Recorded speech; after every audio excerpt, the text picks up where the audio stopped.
स्थानिक पातळीवर भाजपच्या अंबरनाथ आणि अकोटमधील एमआयएम काँग्रेस सोबतच्या युतीवरून मुख्यमंत्री नाराज. मुख्यमंत्री देवेंद्र फडणवीसांचा स्थानिक नेत्यांवर संताप. भाजपा कामाठीपुरात धंद्यासाठी उभी, सत्तेसाठी कुणीही चालतं. अंबरनाथमधील युतीवरून संजय राऊतांचा घणाघात. तर अकोटमध्ये एमआयएम भाजप युती झाली असल्यास कारवाई करू, इम्तियाज जलील यांचा इशारा. राज ठाकरे आणि उद्धव ठाकरेंच्या संयुक्त मुलाखतीचा टीझर प्रदर्शित. राज्यकर्त्यांचं प्रेम राज्यावर हवं, सत्तेवर नको. मुलाखतीत ठाकरे बंधूंचा भाजपवर निशाणा. 8 आणि 9 जानेवारीला 2 भागात मुलाखत प्रदर्शित होणार. नागपुरात उद्या पोहे विद देवाभाऊ. मुख्यमंत्री फडणवीस नागपूर महापालिका विकासाचा अजेंडा मांडणार. अभिनेत्री स्पृहा जोशी आणि भरत गणेशपुरे घेणार मुलाखत.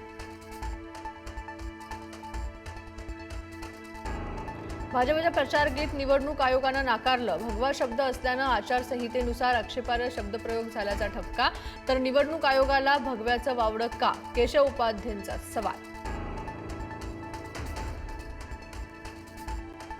कोल्हापूर महानगरपालिकेसाठी काँग्रेसचा जाहीरनामा प्रसिद्ध. 15 जानेवारी काँग्रेसचं भारी नवीन टॅगलाईन. काँग्रेसचा जाहीरनामा आई अंबाबाईच्या चरणी अर्पण.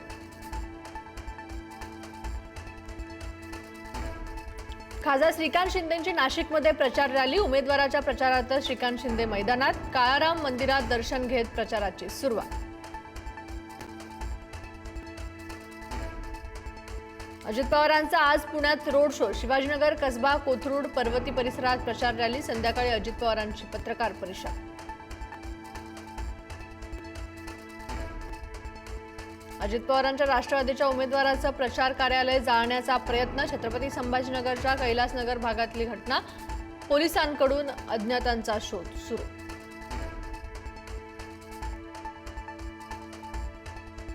काँग्रेस नेते हिदायत पटेल यांचा मृत्यू. चाकू हल्ल्यात हिदायत पटेल गंभीर जखमी झाले होते. उपचारादरम्यान आज पहाटे निधन. पटेलांवरील हल्ल्याप्रकरणी एकाला अटक.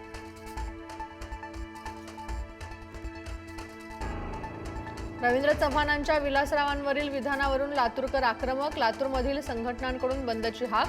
मात्र लातूर बंद करू नये, अमित देशमुखांचं आवाहन. भाजपा काँग्रेस युक्त झालाय. भाजपात निष्ठावंत सतरंजा उचलतायत आणि बाहेरून आलेल्यांनी पक्षाचा ताबा घेतलाय. पवारांच्या राष्ट्रवादीचे नेते जयंत पाटलांचा निशाणा.